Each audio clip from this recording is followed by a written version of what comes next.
Hey! So I just want to do a video and let you all know I'm doing a ton of prep right now for my pop up and a holiday party.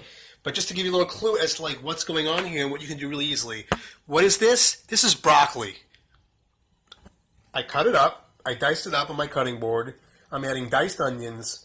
I'm going to add olive oil, salt, and whatever spices I want, but basically olive oil and salt. I'm going to throw it in the oven.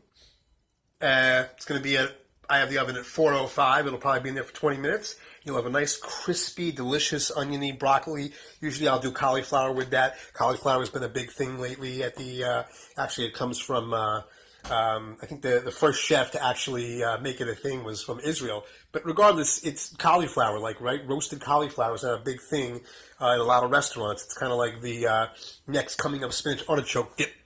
But, this is broccoli with onions. You can put that on rice, on quinoa. You could have that in a bowl with a few other raw vegetables, with the slaw. You could basically put that on greens, heat it up or cold. Put it on naked spinach greens. Damn, things are moving in my kitchen. Naked spinach greens, with like a little bit of tahina or a vinaigrette or olive oil and vinegar. And you have yourself basically a meal there. Add a few chunks of meat or chopped meat, or if you're eating dairy, throw some dairy in there, throw some walnuts on top. There's just so many different options when you just make one thing like this and you have another base like the rice or the quinoa or greens or just another whole slew of vegetables, and you can go from there.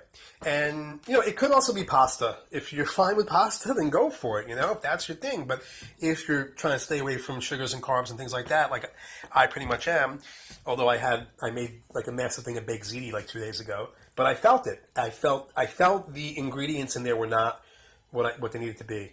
So, anyway, just wanted to let you all know that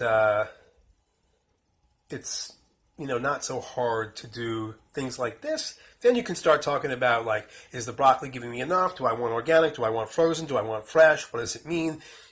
Just what are the differences? If you want fresh, sometimes it's good to have frozen anyway, because then you just have it in the freezer, and even when you can't find it, maybe elsewhere. Yeah, that's pretty much it. Okay, speak soon.